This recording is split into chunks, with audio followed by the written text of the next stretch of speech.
ഇന്നത്തെ നമ്മുടെ റെസിപ്പി കുട്ടികൾക്കൊക്കെ തീർച്ചയായിട്ടും ഇഷ്ടപ്പെടുന്ന ഒരു ഐറ്റമാണ്. ഏകദേശം ഒരു 10-12 മിനിറ്റിൽ പെട്ടെന്ന് ഉണ്ടാക്കാൻ പറ്റുന്ന ചെറിയ ചോക്ലേറ്റ് കേക്കാണ് കേട്ടോ കാണിക്കുന്നത്. ഇത് ഓവനൊന്നും വേണ്ട കേട്ടോ, എല്ലാവർക്കും സിമ്പിളായിട്ട് ചെയ്യാൻ പറ്റുന്ന ഒരു ഐറ്റം കൂടിയാണ്.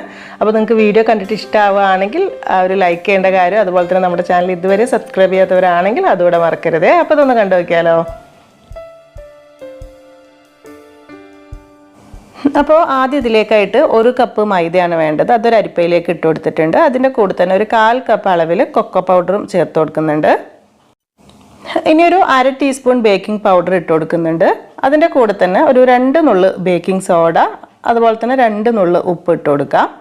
ഇനി മധുരത്തിന് വേണ്ടിയിട്ട് നമ്മളൊരു 1/4 കപ്പ് പഞ്ചസാര പൊടിയാണ് കേട്ടോ, പൊടിച്ച പഞ്ചസാരയാണ് 1/4 കപ്പ് ഇട്ട് കൊടുക്കുന്നത്. അപ്പോൾ ഒരു 1/2 കപ്പ് പ്ലസ് 1 ടേബിൾ സ്പൂൺ പഞ്ചസാര എടുത്ത് മിക്സിയിൽ ഒന്ന് പൊടിച്ചു കഴിഞ്ഞാൽ ഒരു 1/4 കപ്പ് പൊടി ഉണ്ടാകും. അപ്പോൾ ഇതെല്ലാം കൂടെ ചേർത്തിട്ട് നല്ലോണം ഒന്ന് അരിച്ചെടുക്കുന്നുണ്ട്.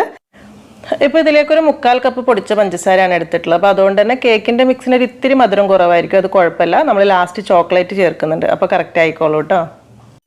അരിച്ചെടുത്തതിന് ശേഷം എല്ലാം കൂടെ ഇതുപോലെ നന്നായിട്ട് ഒന്നുകൂടെ ഒന്ന് മിക്സ് ആക്കി എടുക്കുന്നുണ്ട്. ഇനി ഒരു 1/4 കപ്പ് സൺഫ്ലവർ ഓയിൽ ഒഴിച്ചു കൊടുക്കുന്നുണ്ട്. അതിൻ്റെ കൂടെ തന്നെ ഒരു 1/2 കപ്പ് പാലാണ് കേട്ടോ. പാലെന്ന് വെച്ചാൽ നല്ല തണുത്തിരിക്കുന്ന പാലല്ല, ഫ്രിഡ്ജിൽ നിന്ന് കുറച്ച് നേരം പുറത്തെടുത്ത് വെക്കണം, അല്ലെങ്കിൽ ചെറുതായിട്ട് ചൂട് കൂടുതൽ വേണ്ട. അപ്പം ഇതെല്ലാം കൂടെ ചേർത്ത് നല്ലോണം ഒന്ന് മിക്സ് ആക്കി എടുക്കുക. മിക്സ് ആക്കി വരുന്ന സമയത്ത് കുറച്ചൊരു കട്ടി കൂടുതലായിരിക്കും, അപ്പോൾ ഒരു 2 ടേബിൾ സ്പൂൺ പാലൂടെ വേണ്ടി വരും കേട്ടോ, നോക്കിയിട്ട് എടുക്കുക. ഞാനിപ്പോൾ ഒരു 1/2 കപ്പ് പ്ലസ് 2 ടേബിൾ സ്പൂൺ എടുത്തിട്ടുണ്ട്. ഈ ഒരു രീതിയിലാവണം. ആ സമയത്ത് തന്നെ കുറച്ചൊരു വാനില എസൻസ് കൂടെ ചേർത്ത് കൊടുക്കുക കേട്ടോ. ഒരു 1/2 to 1/4 ടീസ്പൂൺ വാനില എസൻസ് കൂടെ ചേർത്ത് കൊടുത്തിട്ട് വേണം മിക്സ് ആക്കി എടുക്കാൻ. അപ്പോൾ നമ്മുടെ മിക്സ് ഇതുപോലെയാണ് വേണ്ടത്, ഈ ഒരു തിക്കിലാണ് വേണ്ടത്. കറക്റ്റ് റെഡി ആയിട്ടുണ്ട്. ഇനി ഇത് റെസ്റ്റ് ചെയ്യാൻ വേണ്ടി വെക്കൊന്നും വേണ്ട, പെട്ടെന്ന് തന്നെ നമുക്ക് റെഡിയാക്കി എടുക്കാം. ഇനി ഇത് ഉണ്ടാക്കാനായിട്ട് നോൺ സ്റ്റിക്കിൻ്റെ ഉണ്ണിയപ്പച്ചട്ടിയാണ് എടുത്തിട്ടുള്ളത്. ഇതുപോലെ കുറച്ച് ഓയിൽ ബ്രഷ് ചെയ്ത് കൊടുക്കുക, ഒരുപാട് കൂടുതൽ വേണ്ട കേട്ടോ.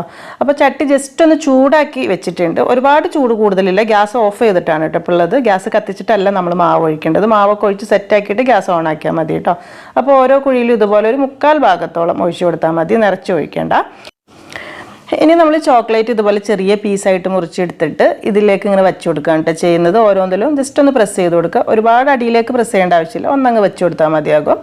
എന്നിട്ട് അതിൻ്റെ മേലേക്ക് ഇതുപോലെ കുറച്ച് മാവ് കൂടെ ആക്കി കൊടുക്കും, ഒന്ന് കവർ ചെയ്യുന്ന രീതിയിൽ. ഞാനിപ്പോൾ മിൽക്ക് കോമ്പൗണ്ടാണ് കേട്ടോ എടുത്തിട്ടുള്ളത്, ഡാർക്കോ മിൽക്ക് ഏതാണെങ്കിലും മതി, കുഴപ്പമില്ല. ഇതുപോലെ മുഴുവനാക്കി വെച്ച് കൊടുത്തതിന് ശേഷം ഇനി നമ്മളിത് ഒന്ന് അടച്ച് വെച്ച് കൊടുക്കുക. എന്നിട്ട് ഗ്യാസ് കത്തിക്കുക. എന്നിട്ടൊരു ചെറിയ തീയിൽ 5 to 7 മിനിറ്റ് എന്തായാലും വേണ്ടി വരും, ഒരു 6 മിനിറ്റൊക്കെ എന്തായാലും വേണ്ടി വരും കേട്ടോ. ചെറിയ തീയിൽ തന്നെ വെക്കാൻ നോക്കണേ, അത് മറന്നു പോകരുത്. തീ കൂടിക്കഴിഞ്ഞാൽ അടിഭാഗം കരിഞ്ഞു പോകാൻ ചാൻസ് ഉണ്ട്. എന്നിട്ടൊരു 5-6 മിനിറ്റ് കഴിയുന്ന സമയത്ത് ജസ്റ്റ് ഒന്ന് തുറന്ന് നോക്കുക. ഇതുപോലെ ഇങ്ങനെ ഒന്ന് തൊട്ട് വെക്കുന്ന സമയത്ത് ഇതാ കണ്ടോ, മാവൊന്നും ഒട്ടി വരുന്നൊന്നുമില്ല, സ്പൂണിലൊന്നും ആവുന്നൊന്നുമില്ല കേട്ടോ. അപ്പോൾ കറക്റ്റ് ആയിട്ടുണ്ട്. അപ്പം ഈ സമയത്ത് നമ്മളിതൊന്നും കൂടെ ഒന്നങ്ങ് തിരിച്ചിട്ട് കൊടുക്കുക. ആ ഒരു ഭാഗം കൂടെ ഒന്ന് സെറ്റായി കിട്ടിക്കോട്ടെ. തിരിച്ചിട്ട് കഴിഞ്ഞിട്ട് പിന്നെ ഒരു 1 മിനിറ്റൊക്കെ മതിയാവട്ടെ, കാരണം ഓൾറെഡി വെന്തിട്ടുണ്ടാവും. ആ ഒരു ചെറിയൊരു ഇതൊന്ന് മാറി കിട്ടിയാൽ മാത്രം മതിയാകും. ഇപ്പോൾ ഇത് കറക്റ്റായിട്ട് റെഡി ആയിട്ടുണ്ട്. അപ്പോൾ നമുക്കിത് ഇതിൽ നിന്ന് പാനിൽ നിന്ന് മാറ്റിയിട്ട് പാത്രത്തിലേക്ക് എടുത്ത് വെക്കാം. അപ്പോൾ ഇനി ബാക്കിയുള്ള മാവും ഇതുപോലെ തന്നെ ചെയ്തെടുക്കുക. 2 പ്രാവശ്യമായിട്ട് ചെയ്യാനുള്ളത് ഉണ്ടാവും കേട്ടോ. അപ്പോൾ ഏകദേശം ഒരു 18 to 20 എണ്ണം മാക്സിമം. നമുക്കിപ്പോൾ ഈ വലുപ്പത്തിലുള്ളൊരു 18 കേക്കാണ് ഉണ്ടാക്കിയെടുക്കാനായിട്ട് പറ്റിയിട്ടുള്ളത്.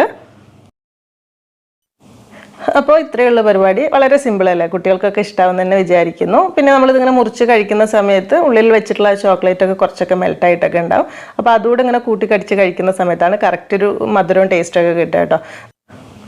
ഇത് വേണമെന്നുണ്ടെങ്കിൽ ചെറിയ ചൂടോടുകൂടെ കഴിക്കാം, പക്ഷേ ശരിക്കും തണുത്ത് കഴിക്കുമ്പോഴും നല്ലൊരു ടേസ്റ്റ് തന്നെയാണ് കേട്ടോ. അപ്പോൾ നിങ്ങൾക്ക് തീർച്ചയായിട്ടും ഇഷ്ടമാവും തന്നെ വിചാരിക്കുന്നു. ചോക്ലേറ്റ് ഫ്ലേവറൊക്കെ ഇഷ്ടമുള്ള കുട്ടികൾക്കൊക്കെ ഒരിക്കലെങ്കിലൊക്കെ വീട്ടിലൊന്ന് ചെയ്ത് നോക്കുന്നുണ്ടെങ്കിൽ ഫീഡ്ബാക്കൊക്കെ അറിയിക്കാൻ മറക്കരുത്. പിന്നെ നിങ്ങൾക്ക് വീഡിയോ കണ്ടിട്ട് ഇഷ്ടപ്പെട്ടിട്ടുണ്ടെങ്കിൽ ലൈക്ക് ചെയ്യേണ്ട കാര്യം മറക്കരുത്. അതുപോലെ നമ്മുടെ ചാനൽ ഇതുവരെ സബ്സ്ക്രൈബ് ചെയ്യാത്തവരുണ്ടെങ്കിൽ അതുകൂടെ മറക്കരുത്. അപ്പോൾ പിന്നെ എന്തായാലും എന്നത്തെയും പോലെ തന്നെ നല്ല റെസിപ്പീസായിട്ട് നമുക്ക് പുതിയ വീഡിയോയിൽ കാണാം. താങ്ക്